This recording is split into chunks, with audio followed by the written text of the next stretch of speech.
Hi everyone. In this lecture, I will explain the project overview and go over the application components that you will implement in this course. So, I will go to Excalidraw website and use it to draw the diagram of our project. First of all, this project will be a food ordering system. I will create 4 microservices that communicate through events using a message bus, which will be Kafka. Let's start with order service. Order service will be the first contact point for the clients. So it will have a REST API that can be called from a user interface or any REST client. So I will write down REST API inside order service here.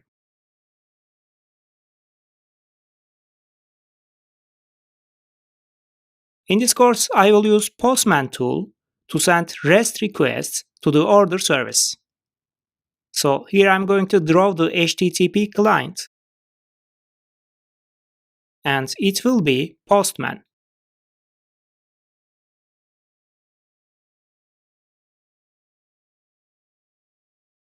I will send HTTP POST requests to order service to create an order.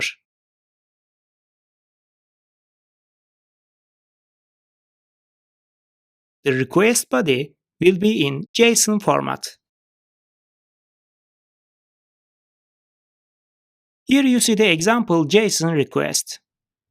When I implement the services, while calling the order service from Postman, I will use this input JSON data.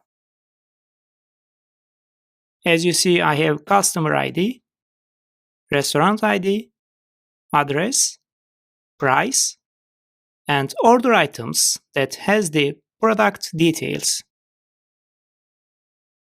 As a response, order service will return tracking ID and status of the order. An order will be created in the pending state. Later, clients will be able to query order service with HTTP GET endpoint and get the latest status. When the order starting to process, the order status will first change to paid and then it will be changed to approved. In case of a failure, the order status will be set as cancelled with the failure messages. If I return to order service, apart from REST API, I will need data access layer to communicate with local database. I will use Postgres relational database here.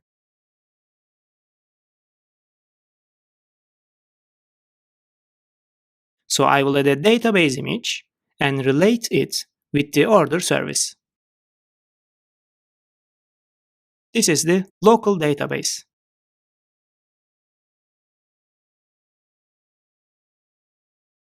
Also, I will have a messaging component that will allow to communicate with the message bus, which will be Kafka in this case.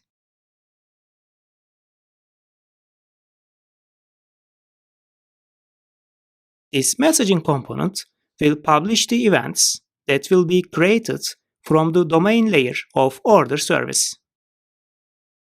So the last but not least component will be the domain logic that will have the business logic of the order service.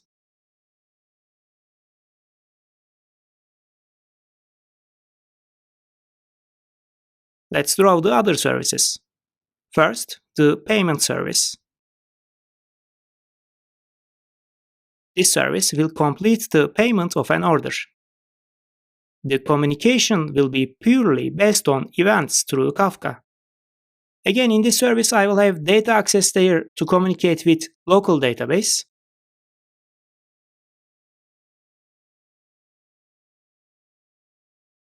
So I will put the database image also here.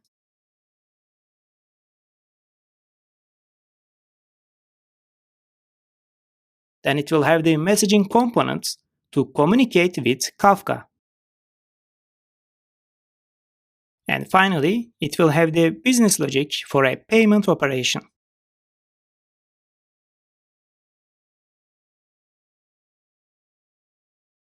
Next service will be the restaurant service. This service will approve an order by checking some business logic like availability of a product. It will again have the data access, messaging, and business logic. The last service is the customer service. At the start of the course, I will use a materialized view in the customer database that will be populated with a trigger on customer table. And I will let the order service to query the customer data directly from the customer schema. This will be possible as I will use the same database instance, although the schemas will be different for each microservice, following the database per service microservices pattern. However, later in the course, I will switch this structure with event sourcing and CQRS using Kafka and move the customer data to a table in the order database. Then order service will read the data from that table.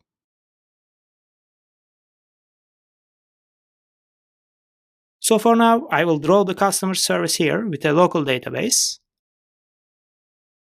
and relate it with the order service, adding a provides customer data arrow.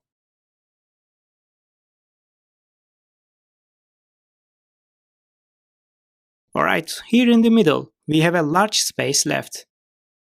As you can imagine, Kafka will fill this space. So I will draw Kafka component here.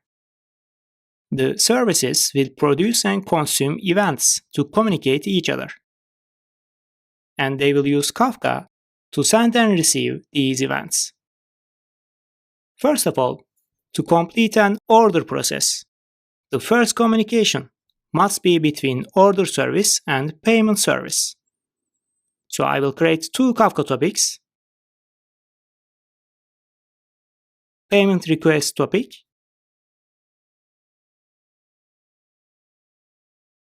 and payment response topic.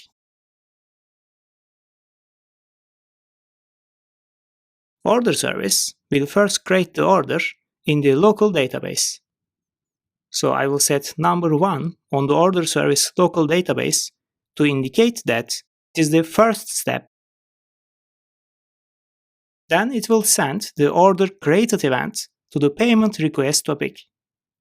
So this will be the second step. Then payment service will listen this topic. So this will be the third step.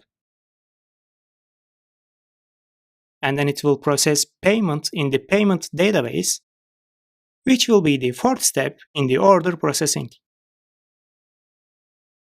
Then it will create a payment completed event on the payment response topic. And this is step 5.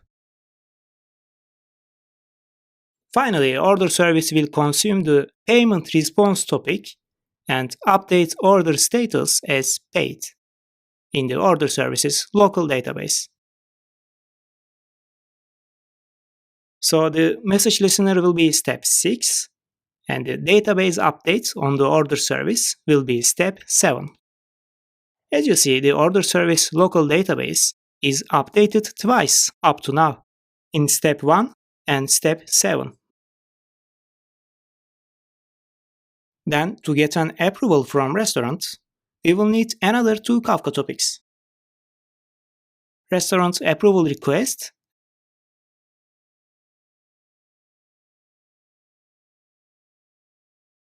and restaurant approval response.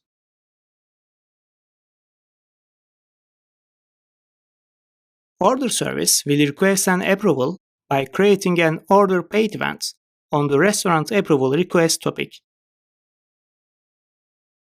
This is step 8. Then restaurant service will consume this topic with step 9